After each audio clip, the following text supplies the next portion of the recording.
Hello everyone, good morning. અત્યારે મોર્નિંગના 8 વાગ્યા છે અને કાલ રાતની લાઇટ વહી ગઈ છે. અને આજે અમારે અન્નકૂટમાં જવાનું છે, એટલે સ્નેહ મિલનમાં જવાનું છે. અમારા પોર્ટુગલમાં જે ઇન્ડિયન લોકો હોય તો અમે બધા દિવાળીનું સ્નેહ મિલન રાખ્યું છે. તો આજે સેટરડે છે તો બધાને રજા હોય, એટલે આજે સાંજનો પ્રોગ્રામ છે. તો એમાં એવું છે કે અમે બધાએ નામ લખાયું છે અન્નકૂટમાં, થોડીક પ્રસાદી આપશું એમ. એમાં એવું મારે પાછી ઇલેક્ટ્રિક ગેસ છે ને લાઇટ છે નહીં, તો હું પ્રસાદી કઈ રીતે બનાવીશ. હું દુવિધામાં પડી ગઈ છું થોડીક. અત્યારે આવી છું બેનના ઘરે. કીધું તો હું ખાંડવી બનાવીશ, એને પાછો આવો ગેસ છે, એને ઇલેક્ટ્રિક ગેસ છે. આ ઇલેક્ટ્રિક જ ગેસ છે, પણ એની ઉપર આ ગેસ મૂક્યો છે. હવે એ બનાવવા માંડ્યા છે ખાંડવી. હવે જોઈએ અત્યારે 7:45. અને અત્યારે અમારા બહારનું વાતાવરણ બહુ સરસ છે. એમ થાય કે બહાર બેસીને મસ્ત મજાની ગરમા ગરમ ચાની મોજ લઈ, મજા માણી, પણ ઇમ્પોસિબલ છે. થોડોક વરસાદ આવે છે. ખાંડવી કઈ રીતે બનાવે આપણે હું બતાવું. એને જો ચણાનો લોટ લીધો છે ને થોડુંક પાણી નાખે છે. તો કે આ બેન એમ કહે છે કે એની સ્પેશિયાલિસ્ટ છે ખાંડવીની. એ બહુ વાર બનાવે છે. એની ઇન્ડિયામાં તો આજુબાજુવાળા બધા આની પાસે જ ખાંડવી બનાવડાવે. તો એ બનાવે છે એ પછી લાગે છે કે બનાવે છે. હું આ લોયું લીધું છે. અંદર રૂમમાં છોકરીઓ સૂત્યું છે. આજે સેટરડે છે. સેટરડે સન્ડે સ્કૂલમાં રજા હોય અમારે. તો આ છે અમારી મોટી ઢબુડી, આ છે નાની ઢબુડી. ઢબુડીઓ સૂત્યું છે ઠંડીની. અને પછી તો પાણી વયું ગયું છે, એટલે આજે અમારા બાયુને મોજ છે.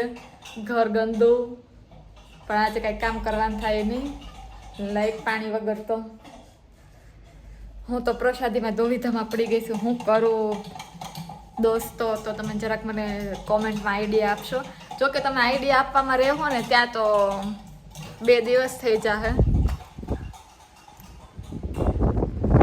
ચાલો તો હવે સીધા આપણે ખાંડવીમાં પહોંચી, કઈ રીતે બનાવે છે આની આગળ પ્રોસેસ જોઈ. જાગી ગઈ છે. બોન દિયા દીકુ, તો દુબઈ જો અત્યારે ઉઠી છે તોય કેવી ક્યુટ લાગે છે. અને ઓલી ઢબુડી જે હોતી છે એને હોવા જ દેવી છે.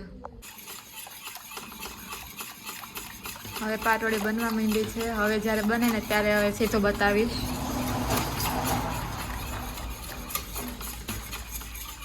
સવારમાં કલર લઈને બેસી ગઈ છે.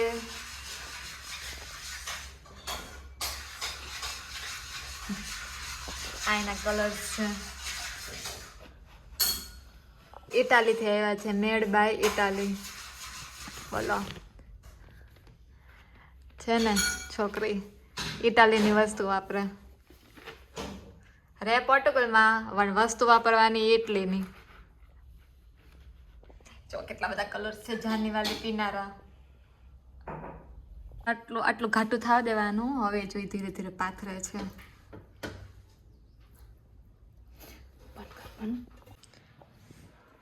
ચાવી એક રોલ ઉતરે.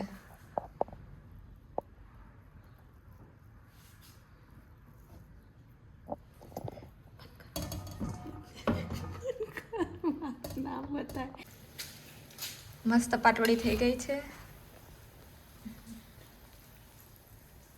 જોતા જ ખાવાનું મન થઈ છે એવી થઈ ગઈ છે. હવે જો કે આ પ્રસાદીની છે અન્નકૂટની.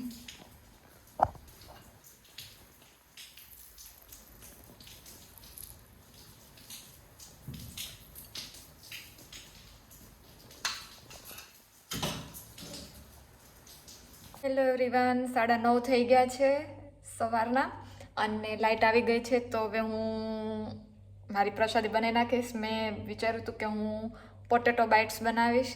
તો ચાલો આપણે પોટેટો બાઇટ્સ કઈ રીતે બનાવી. પહેલાં મેં કાલે સાંજે મસાલો રેડી જ કરીને રાખ્યો હતો. અત્યારે ખાલી આપણે ભરવાનું જ છે. ચાલો, ફાઇનલી મિની બાઇટ્સ તૈયાર છે. આપણો અન્નકૂટનો પ્રસાદ ફિનિશ થઈ ગયો. હજી ગરમ છે, પછી આને હું ઢાંકીશ. અત્યારે હું સાઈડમાં મૂકી દઉં. તો હવે આપણે સીધા સાંજે મળીશું. ચાલો.